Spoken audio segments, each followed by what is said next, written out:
آج سائفر کے کیس کے دونوں معاملات چیف جسٹس اسلام آباد ہائی کورٹ کے پاس لگے ہوئے تھے. آج کا تقریباً سارا دن ابھی ہم جو ہے پہلے 2.5 گھنٹے میں نے بحث کی تھی اور اب 3-3.5 گھنٹے مزید استغاثے کی جانب سے سرکار دولت مدار کے وکیلوں نے جو ہے وہ بحث جواب میں بحث کی انہوں نے. اور ایک بات بھی وہ یہ نہیں کر سکے کہ یہ جو سائفر کے مندرجات تھے جو ڈونلڈ لو نے ہمارے امبیسڈر اسد مجید کو دھمکی دی تھی کہ اگر تم نے پرائم منسٹر کو عدم اعتماد کے ذریعے نہ نکالا یا تو امریکہ تمہارے ساتھ بری کرے گا اور اگر نکال دیا تو امریکہ تمہیں معاف کر دے گا. اب میں نے بار بار کہا, میں نے کہا جی اس میں یہ تو بتا دیں کہ اس میں سے کون سا ایسی بات ہے جس سے پاکستان کا دفاع کوئی کمزور ہونے جا رہا ہے یا اس کی ساورنٹی, انٹیگریٹی, اس کی جو ہے انڈیپینڈنس پر کوئی حرف آ رہا ہے یا اس کے کوئی تنصیبات پر کوئی دشمن کو رسائی آ رہی ہے یا اس کو اطلاع کوئی فراہم ہو رہی ہے. کوئی ایک بات تو بتا دیں. آفیشیل سیکریسی ایکٹ کو کیسے آپ اطلاق کر رہے ہیں؟ ایک تاج برطانیہ کا 100 سال کا پرانا قانون جو 1923 کا ہے, جس میں انہوں نے جو ہے جو ہندوستان کے جو باسی تھے ان کو غلام رکھنے کے لیے یہ قانون بنایا تھا کہ ان سے جو ظلم اور زیادتی روا کی جائے, جس طرح بھی انہیں پکڑ کے اٹھا کے اور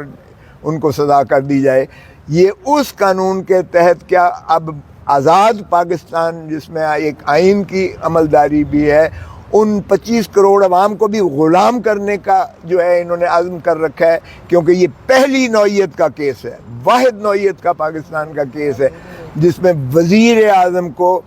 اپنے ہی ایک جو ہے معاملات میں ایک عوام کو جو ہے اعتماد میں لینے کی پاداش میں اس کو جو ہے پابا سلاسل کیا ہوا ہے.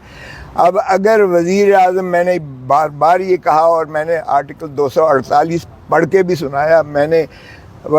پریمبل کو بھی پڑھ کے سنایا, میں نے جو ہے آرٹیکل 7 کو بھی پڑھ کے سنایا, آرٹیکل 5 کو بھی پڑھ کے سنایا, اور میں نے وزیر اعظم کا حلف پڑھ کے سنایا, جس میں حلف پر وزیر اعظم اپنا ہی اس چیز کا فیصلہ کر سکتا ہے, تہیہ کر سکتا ہے کہ کون سی چیز اس نے جو ہے کس کے ساتھ شیئر کرنی ہے اور کون سی چیز کو عوام کے ساتھ شیئر کرنا ہے. اور اگر وزیر اعظم, میری نظر میں, جو میں نے عدالت کو بھی کہا کہ میری نظر میں اگر وزیر اعظم عوام الناس سے یہ شیئر نہیں کرتا تو وہ اپنے ساتھ یا اپنے حلف کے ساتھ وفاداری نہیں کر رہا ہے. کیونکہ اگر امریکہ کا ایک اسسٹنٹ سیکرٹری ڈونلڈ لو دھمکی دیتا ہے, پاکستان کے معاملات میں سنگین مداخلت کرتا ہے اور وزیر اعظم کو کہتا ہے حکومت تبدیل کرو, اور جو ہے اس طرح سے اگر وہ مداخلت کرتے ہیں تو وزیر اعظم کا فرض بنتا ہے کہ وہ عوام کو اس اعتماد میں لے کہ ہمیں یہ سپر پاور کا ایک جو ہے بیوروکریٹ اس طرح کی دھمکی پاکستان کے میں. لیکن اس سے پہلے وزیر اعظم نیشنل سیکیورٹی کونسل میں لے کے گئے. نیشنل سیکیورٹی کونسل میں وزیر اعظم, وزیر دفاع اور سینئر وزراء کے علاوہ چاروں سربراہان افواج پاکستان کے ہوتے ہیں. یعنی آرمی چیف ہوتا ہے, ایئر چیف ہوتا ہے, نیول چیف ہوتا ہے اور ڈی جی ISI ہوتا ہے.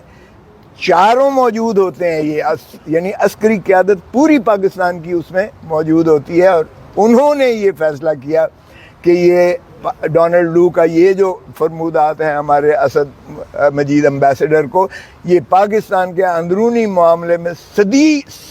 شدید مداخلت ہے, سنگین مداخلت ہے, اور اس کا جو ہے شدید جواب دیا جائے, رد عمل ڈپلومیٹک طریقے سے کیا جائے. اور اسی کی جو ہے عملداری کرتے ہوئے محترم عمران خان صاحب نے ساری قوم کو بھی بتایا اور سب کچھ ہے. اور پھر یہ نیشنل سیکیورٹی کونسل کی جو قرارداد تھی, یہ بعد میں خود شہباز شریف جب وزیر اعظم بنے تو انہوں نے بھی نیشنل سیکیورٹی کونسل کی میٹنگ اس ایشو پر بلائی. اسد مجید امبیسڈر کو بلایا انہوں نے اس میٹنگ میں جو نیشنل سیکورٹی، جس میں چاروں سربراہان افواج پاکستان کے موجود تھے، ان کی موجودگی میں، اور اس میں خواجہ آصف ڈیفنس منسٹر اور اس وقت کی کابینہ شہباز شریف کے زیر جو سایہ تھی، وہ بیٹھ کے انہوں نے پھر سنا اسد مجید کا، اور انہوں نے کہا واقعی ہی یہ سائفر کے مندرجات بالکل صحیح ہیں، اس میں کوئی کمی بیشی نہیں ہے، اور یہ پاکستان کے اندرونی معاملات میں مداخلت ہے اور ڈبوش لکھا گیا۔ تو یہ تصدیق کی، اور بعد میں جو ہے شہباز شریف نے قومی اسمبلی میں تقریر کرتے ہوئے اس بات کی تصدیق کی۔ تو مجھے بتائیں اس پر شرم آنی چاہیے جس نے یہ کیس بنایا ہے۔ ایک دن بھی اس میں جو ہے محترم عمران خان کا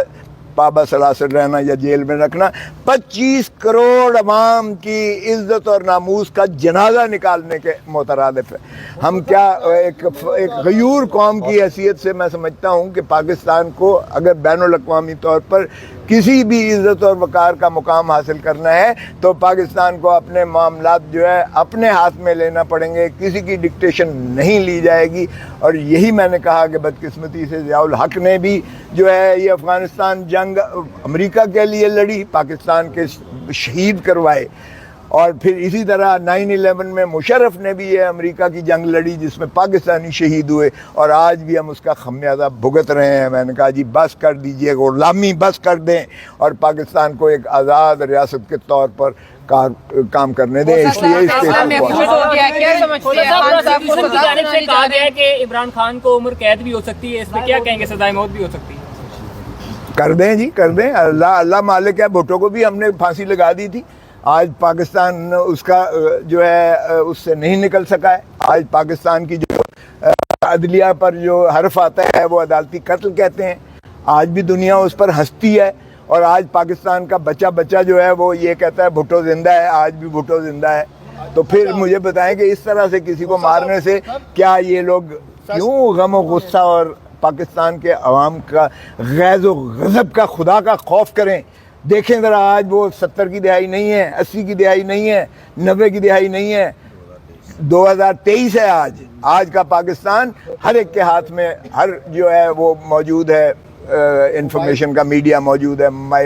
موبائل موجود ہے۔ سو آج کا پاکستانی جو ہے، آپ ایک دفعہ الیکشن ہونے تو دیں، پھر دیکھیں کہ ان کو پی ڈی ایم کو کتنی مار پڑتی ہے، ان کی ضمانتیں ضبط ہوں گی۔ کیا فیصلہ آ سکتا ہے کہ فیصلہ محفوظ کر لیا گیا ہے؟ کیا توقعات ہے آپ کی آج کی؟ دیکھیں، میں نے اور ہمارے وکلاء کی جو ٹیم تھی، ماشاءاللہ ہم نے اپنا کما حق ادا کیا ہے، پاکستان کے لیے حق ادا کیا ہے، آئین کی بالادستی کے لیے کیا ہے، رول آف لاء کے لیے کیا ہے۔ ہم نے بحث اپنے موکل کی، عمران خان کی دل سے جو ہے ہم نے، اور اپنی جو بساط تھی ہم نے میکسیمم کیا ہے۔ آگے جج، ایک منٹ یار سن تو لو جواب، آگے جج صاحبان جو ہوتے ہیں یہ اللہ کا ایک تفویض شدہ اختیار ہے، یہ اللہ کو جواب دیں، میرے اللہ کو جواب دیں۔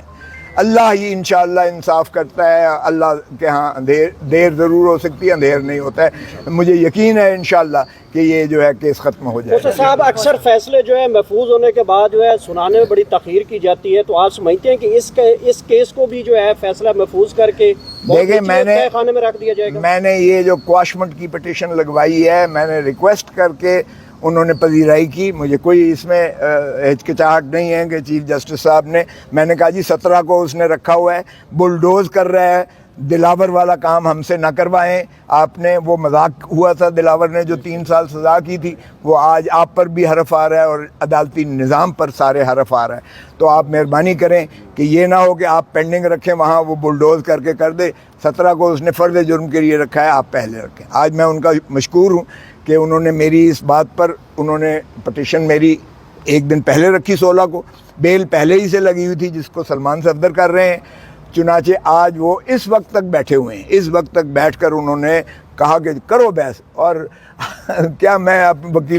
وکلاء کے خلاف میں نے کبھی بات نہیں کی ہے، لیکن انہوں نے جتنا وقت وہ ضائع کر سکتے تھے پہلے جب میں نے شروع کی تو کہا جی جواب دینا ہے، ہمیں تاریخ چاہیے، وقت چاہیے، اس پر میں نے مخالفت کی، تو شدید مخالفت کی، تو جج صاحب نے کہا چلیں آپ کو سنتے ہیں تو پھر ان کو دیکھ لیتے ہیں۔ ایسا کیا ہوا تھا کہ ٹیم جو ہے بڑا غصہ کر رہی تھی، دیکھنے میں ایسا لگ